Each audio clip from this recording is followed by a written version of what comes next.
من خصص صلى الله عليه في الأسلاب الفاخرة والأرحام الشريفة الطاهرة صلى الله عليه في عالم الشهادة بشرا لك البشر صلى الله عليه أذكر زوره وباب فتعلقت همة الراقب لهذه الحروب بأن يرقم في هذا القرطاس ما هو لديه من عجائب ذلك النور معروف صلى الله عليه كانت الألسن لا تفي بعشر معشار أوصى بذلك الموصول صلى الله عليه للسابعين من خواص المؤمنين وترويحا للمتعلقين بهذا النور المبين صلى الله عليه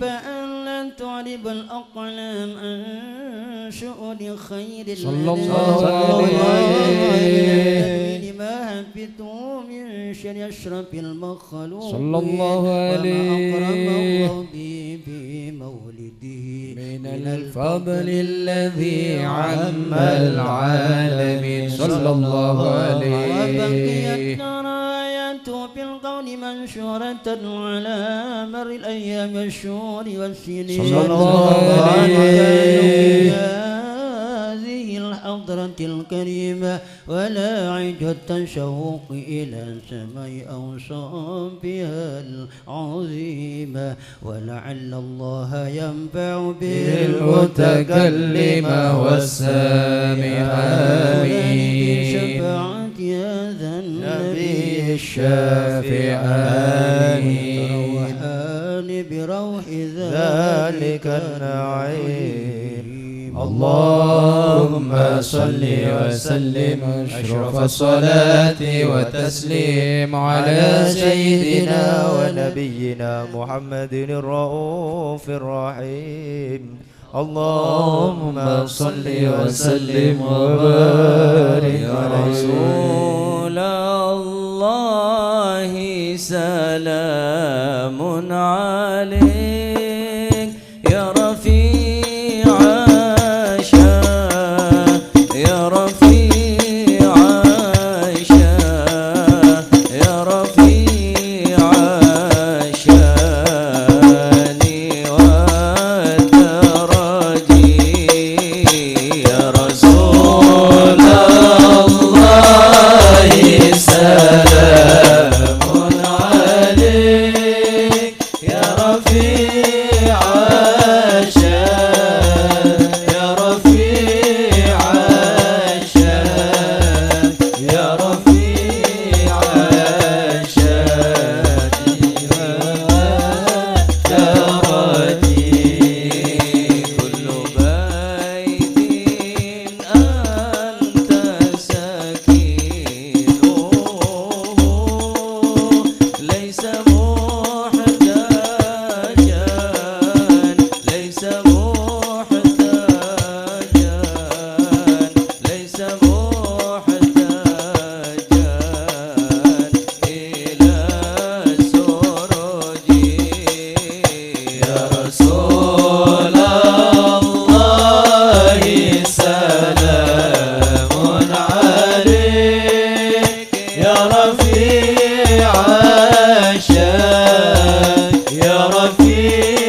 الشان يا رفيع الشان يا رفيع الشان والدرج فجزاك الله خير الجزاء يا منير الكون بالبلد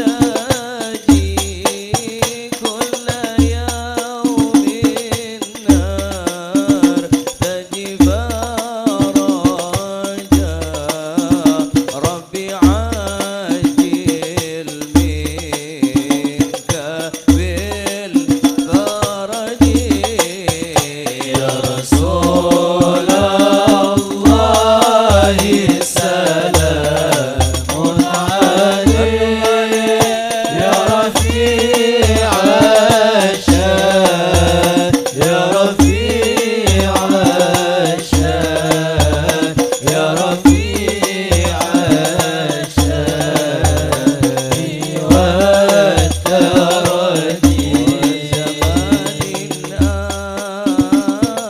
أنت حكيم ليس محتاجا إلى سرودي ومريض أنت عيد قد أتاه الله بالفرج يا رسول الله سلام عليك يا رفيع الشان والدرج عفة اليتيرة العالمين يا مهيل الجود والكرم وجهك الميمون حجتنا يوم تأتي الناس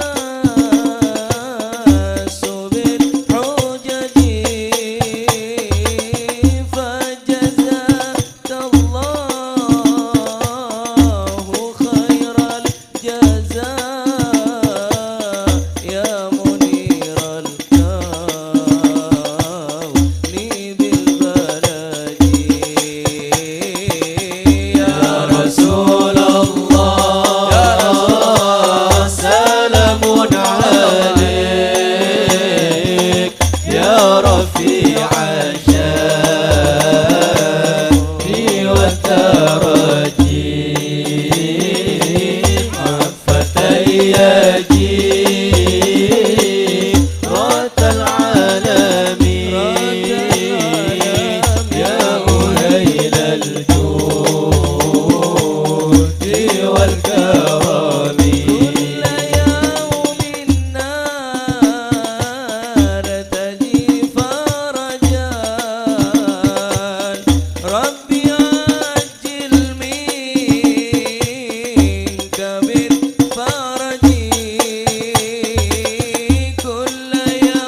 صل وسلم وبارك عليه. اللهم صل وسلم وبارك عليه وعلى آله. وقد آن للقلم أن يخط ما حركته فيه الأنامل مما استفاده الفهم من صفات هذا العبد المحبوب الكامل وشمائل التي هي أحسن الشمائل. وهنا حسن أن نثبت ما بلغ إلينا في شأن هذا الحبيب من أخبار وآثار ليتشرف بكتاب ذي القلم والقرطاس وتتنزه في حدائق الأسماع والأبصار. وقد بلغنا في الأحاديث المشهورة أن أول شيء خلقه الله والنور المودع في هذه السورة. فنور هذا الحبيب أول مخلوق برز في العالم ومنه تفرع الوجود خلقا بعد خلق فيما حدث وما تقادم صلى الله عليه. وقد أخرج عبد الرزاق بسنده عن جابر بن عبد الله الأنصاري رضي الله عنهما قال قلت يا رسول الله بأبي وأمي أخبرني عن أول شيء خلقه الله قبل الأشياء. قال يا جابر إن الله خلق قبل الأشياء نور نبيك محمد صلى الله عليه وسلم من نور صلى الله عليه. وقد ورد من حديث أبي هريرة رضي الله عنه أنه قال قال رسول الله صلى الله عليه وسلم كنت أول النبيين في الخلق وآخرهم في البعث صلى الله عليه. وقد تعددت الروايات بأنه أول الخلق وجودا وأشرفهم مولودا صلى الله عليه. كانت السعادة الأبدية لها ملاحظة خفية اختصت من شاءت من البرية بكمال الخصوصية صلى الله عليه. واستودع هذا النور المبين السلام وبطون من شرفت من العالمين فتنقل هذا النور من صلب آدم ونوح وإبراهيم عليه السلام حتى أوصلت يد العلم القديم إلى من خصص بالتكريم أبيه الكريم عبد الله بن عبد المطلب ذي القدر العظيم صلى الله عليه. التي في المخاوف آمنة السيدة الكريمة آمنة صلى الله عليه. عبد الله فألقاه إلى بطنها صلى الله عليه. فضمت وشاوى بمعونة الله محافظة على حق هذه الذرة وصونها صلى الله عليه. برعاية الله كما ورد عنها حملا خفيفا لا تجد له ثقلا صلى الله عليه. ولا من ولا عللا حتى مر الشهر بعد الشهر من حمله وقرب وقت بروزه إلى عالم الشهادة لتنبسط على أهل هذا العالم بيوضات فضل وتنتشر في آثار مجده الصميم. اللهم صل وسلم أشرف الصلاة وتسليم على سيدنا ونبينا محمد الرؤوف الرحيم. اللهم صل وسلم وبارك عليه وعلى آله. صلوات الله تغشى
وسلم وبارك عليه. اللهم صل وسلم وبارك عليه وعلى صلى الله عليه. فحين غرب أوان وضع هذا الحبيب صلى الله عليه. السماوات والأرضون ومن فيهن بالترحيب صلى الله عليه. والوجود الإلهي على أهل الوجود تثج وألسنة الملائكة بالتبشير للعالمين تعج. سبحان الله والحمد لله ولا إله إلا الله والله أكبر. سبحان الله والحمد لله ولا إله إلا الله والله أكبر. سبحان الله والحمد لله ولا إله إلا الله والله أكبر. والقدرة كشفت قناع هذا المستور ليبرز نوره كاملا في عالم الظهور نورا فاق كل نور صلى الله عليه. وأنفذ الحق حكمه على من أتم الله عليه النعمة صلى الله عليه. من خواص الأمة أن يحضر عند وقعه أمة صلى الله عليه. المسعود ومشاركة لها في هذا السماد الممدود صلى الله عليه. وحضرت بتوفيق الله السيدة مريم والسيدة آسيا صلى الله عليه. من الحور العين من قسم الله له من الشرف بالقسمة الوافية صلى الله الوقت الذي عليه. رتب الله على حضوره وجود هذا المولود فانفلق صبح الكمال من النور عن عمود وبرز الحامد المحمود مذعنا لله بالتعظيم والسجود. صلى الله على محمد صلى الله عليه وسلم صلى الله على محمد صلى الله عليه وسلم. اللهم صل على محمد اللهم صل وسلم وبارك مولانا عليه. محمد. صلى عليه. Hadiraki Rasulullah pemantap khusyuk bakarong ka Kanjeng Nabi. Asyaraqa al-kaunu btihajan bi wujudil Mustafa Ahmad wa li ahlil kauni unsun Ya Rasulullah.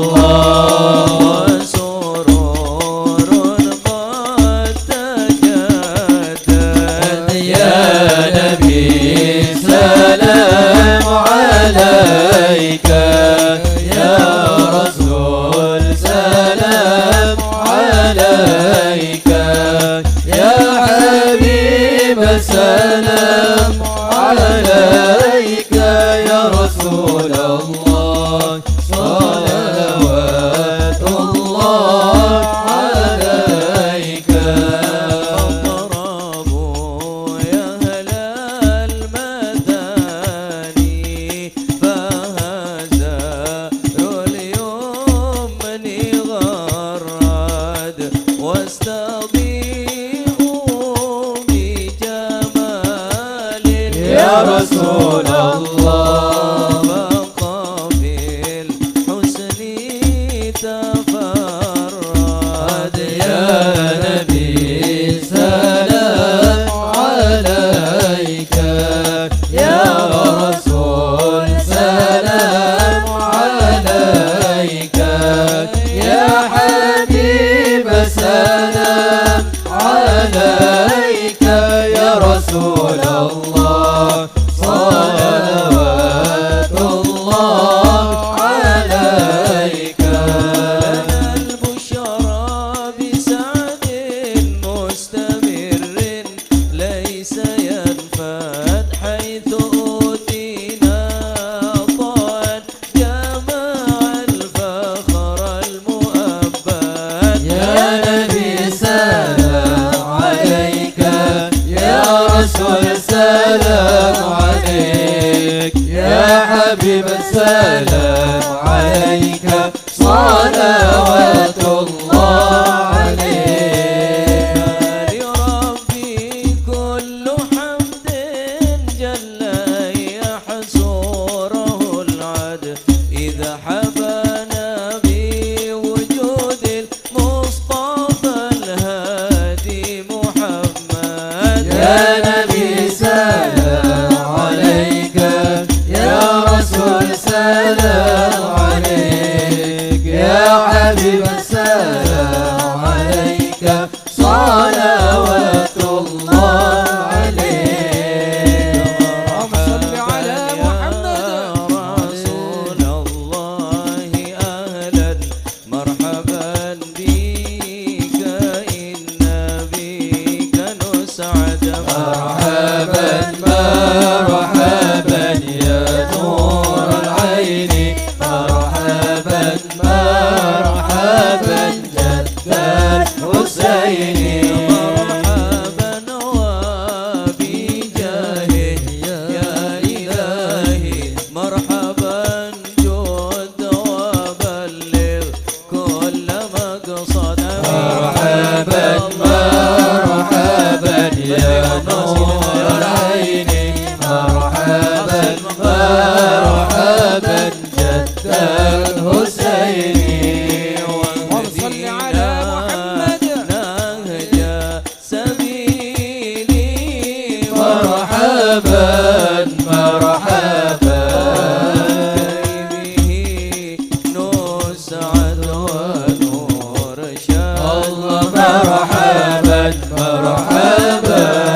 مرحبا مرحبا في جواري خير مقعد مرحبا مرحبا مرحبا يا نور العين مرحبا مرحبا مرحبا يا الحسين الله مرحبا مرحبا صلاة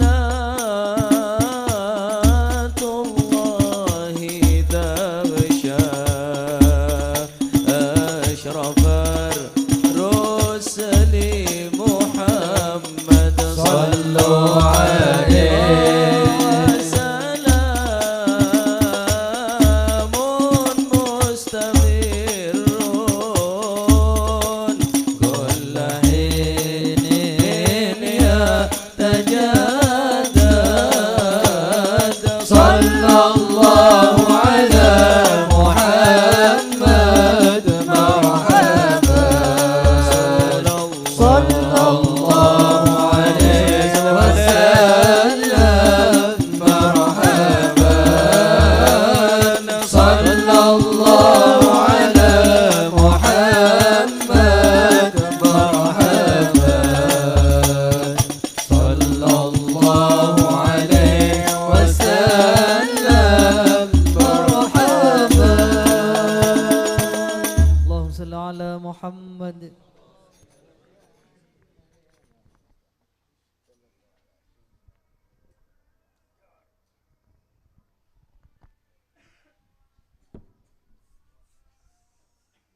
بسم الله والحمد لله والصلاة والسلام على سيدي رسول الله محمد بن عبد الله وعلى آله وصحبه ومن والاه ولا حول ولا قوة إلا بالله قال رضي الله عنه ورضي عنكم قال رضي الله عنه وبعد صلاة المغرب ليلة الثلاثاء 18 ربيع الثاني خرج من بيته متوكئا على يد ابنه عمر بن محمد مولى خيله قاصدا ببيت سيد عمر بن حامد السقاف فلما وصل واستقر بالمجلس أمر الشيخ سعيد بن عواد بسلامة بقراءة القرآن فقرأ من قوله تعالى في سورة الحج ذلك ومن يعظم شعائر الله فإنها من تقوى القلوب إلى آخر سورة. فقال رضي الله عنه بعد تلاوة ضيع نفسه من لم يحفظ القرآن ومن أكرم الله بحفظ القرآن ولازم تلاوته وتدبر آياته يا فوزه ويا ربح العاجل والآجل ماشي أمضى من سيوفه ولا أقوى من حروفه كل حرف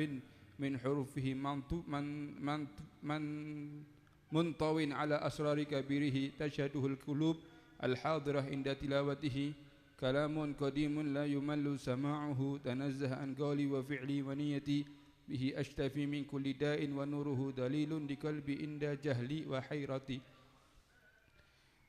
Al-Habib Ali keluar ke rumahnya sambil gandeng anaknya, maksudnya murid mungkin ya, namanya Umar bin Muhammad Maula Khela, ke rumah As-Sayyid Umar bin Hamid As-Sikkaf untuk hadir majlis.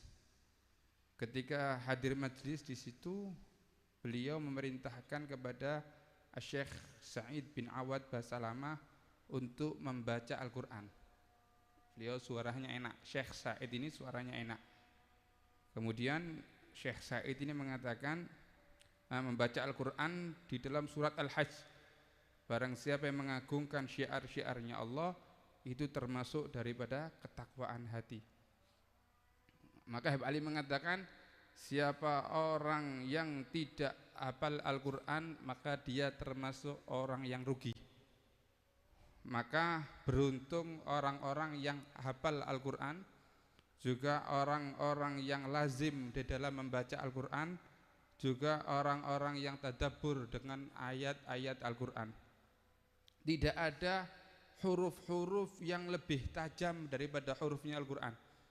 Tidak ada huruf-huruf yang lebih nikmat untuk diucapkan daripada hurufnya Al-Quran. Kalamun qadimun la yumallu sama'uhu. Al-Quran itu perkataan yang dahulu, yang mendengarkannya tidak pernah bosan. bersih dari perkataanku, perbuatanku dan niatku. Wa bihi astafi, dengan Al-Quran aku meminta kesembuhan dari segala penyakitku, dan cahaya Al-Quran itu sebagai penunjuk untuk hatiku yang lagi sumpek dan galau. Jadi lak panjenengan lak sumpek, intine siji maca Al-Quran, tak perlu status lagi galau, tambah ancur panjenengan. Kalau sumpek tidak perlu status. Kadang istrinya sedikit-sedikit salah, tapok. Paham ya? Kalau sumpek, apa yang dilakukan? Yang dilakukan adalah membaca Al-Quran. Tidak perlu curhat sama manusia, Pak. Kalau panjenengan punya teman yang bisa dipercaya, atau kalau panjenengan punya guru yang betul-betul mendidik panjenengan, baru panjenengan curhat. Tak perlu curhat berstatus, tak perlu tambah dadi sanrasan. Enggih. Habib Ali mengatakan, ata'ajjabu minal insan. Saya ini heran kepada manusia. Bidikun. Aku sumpek. Aku sempit. Bihamun. Kok banyak masalah. Wa indahu Al-Quran. Sedangkan di sisinya ada Al-Quran.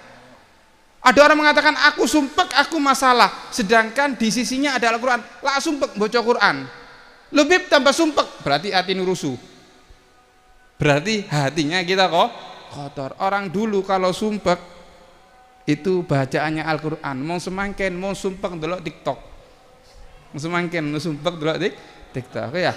Jadi kalau seandainya kita sumpek, kalau kita banyak masalah, maka perbanyak Al-Quran. Kiai Hamid dulu, Pak, kalau beliau dakwah ke Tosari, dulu tidak ada mobil, naik kuda dulu. Kalau beliau dakwah ke Tosari, dari Pasuruan ke Tosari hatam Al-Quran. Dari Pasuruan ke Tosari hatam Al-Quran. Nggih. Mun kiai semangken, bi Habib semangken, insyaallah hatam alamati anak. Eman ya, eman. Habib Ja'far bin Syekhon ketika ada di Madinah, kalau tidak di Mekah, setiap tiang yang ada di Masjid Nabawi, ya di Madinah, setiap tiang yang ada Masjid Nabawi, beliau hatam Al-Quran, hatam Al-Quran, hatam Al-Quran. Kulo kali panjenengan kadang Ramadan ndak hatam. Eman beb, wayai sarung banter-banteri, eman. Hak Ramadan kadang-kadang ndak hatam. Monggo, lak wonten sumpek-sumpek, atini sumpek, mungkin banyak masalah. Solusinya adalah membaca Al-Quran. Insyaallah manfaat. Amin Allahumma amin. Mudah-mudahan kita digampangkan untuk membaca Al-Quran. Amin Allahumma amin. Ramai barakatihim wa ahdinal husna bi hurmatihim wa amitna fi tariqatihim wa mu'afatin min fitani hadza minni. Wassalamualaikum warahmatullahi taala wabarakatuh.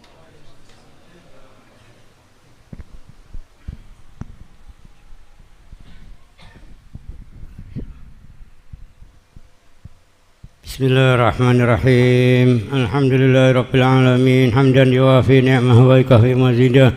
Ya Rabbana lakal hamd kama yanbaghi li jalali wajhika wa li 'azimi sultanik. Allahumma shalli wa sallim ala sayidina Muhammadin fil awwalin wa shalli wa sallim ala sayidina Muhammadin fil akhirin wa shalli wa sallim ala sayidina Muhammadin fi kulli waqtin wa hin wa shalli wa sallim ala sayidina Muhammadin wa ala alihi wa sahbihi ajma'in.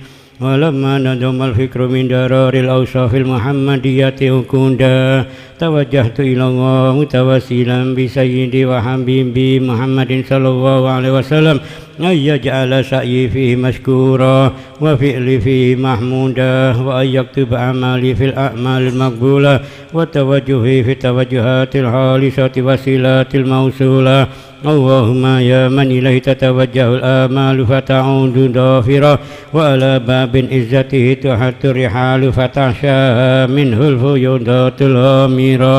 نتوجه إليك بأشرف الوسائل إليك سيد المرسلين عبدك الصادق الأمين سيدنا محمد الذي أمت رسالته العالمين أن تصلي وتسلم على تلك الذات الكاملة مستودع أمانتك وحفيظ سرك وحامل راية دعوتك شاملة الآب الأكبر المحبوب لك والمحصص بشرف الأفخار في كل موطن من مواطن القرب ومدار قاسم إمدادك في إمبادك وساكي كؤوس إرشادك لأهل ودادك سيد الكونين وأشرف الثقلين العبد المحبوب الخالص المحسوس منك بأجال الخصائص اللهم صل وسلم عليه وعلى آله وأصحابه وأهل حضرة اقترابه من أحبابه اللهم إنا نقدم إليك جاد النبي الكريم وتوسل إليك بشرف مقامه العظيم أن تلاحظنا في حركاتنا وسكناتنا بعين عنايتك وأن تحفظنا في جميع أدوارنا وتقلباتنا في جميع رعايتك وحسين وقايتك وأن تبلغنا من شرف القرب إليك وإلى هذا الحبيب غاية آمالنا وتتقبل منا ما تحركنا فيه من نياتنا وأعمالنا وتجعلنا في حضرة هذا الحبيب من الحاضرين وفي طرائق اتباع من السالكين ولحقك وحقه من المؤدين ولأهلك من الحافظين اللهم إن لنا أدماء في رحمتك الخاصة فلا تحرمنا ودنونا جميلة هي وسيلتنا إليك فلا تغيبنا آمنا بك وبرسولك وما جاء به من الدين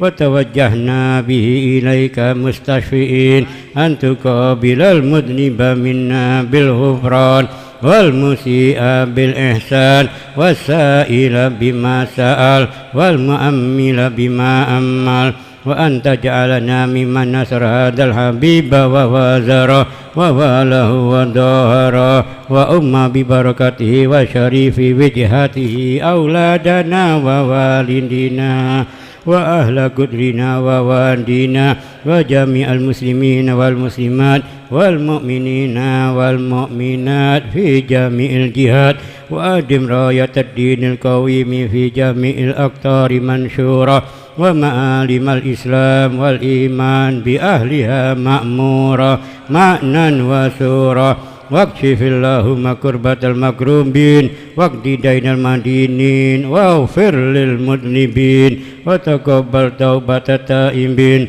وانشر رحمتك على عبادك المؤمنين أجمعين واكف شر المعتدين والظالمين وابسط الأدل بولاة الحق في جميع النواحي والأقطار وأيدهم بتأييد من عندك ونصر على المعاندين من المنافقين والكفار واجعلنا يا رب في الحسن الحسين من جميع البلايا وفي الحرز المكين من الذنوب والخطايا وأدمنا في الأمل بطاعتك والصدق في حكمتك قائمين وإذا توفيتنا فتوفنا مسلمين مؤمنين واختم لنا منك بخير أجمعين وصل وسلم على هذا الحبيب المحبوب للأجسام والأرواح والقلوب وعلى آله وصحبه ومن إليه منسوب وآخر دعوة أن الحمد لله رب العالمين بفضلك سبحانك ربك رب العزة عما يصفون وسلام على المرسلين والحمد لله رب العالمين.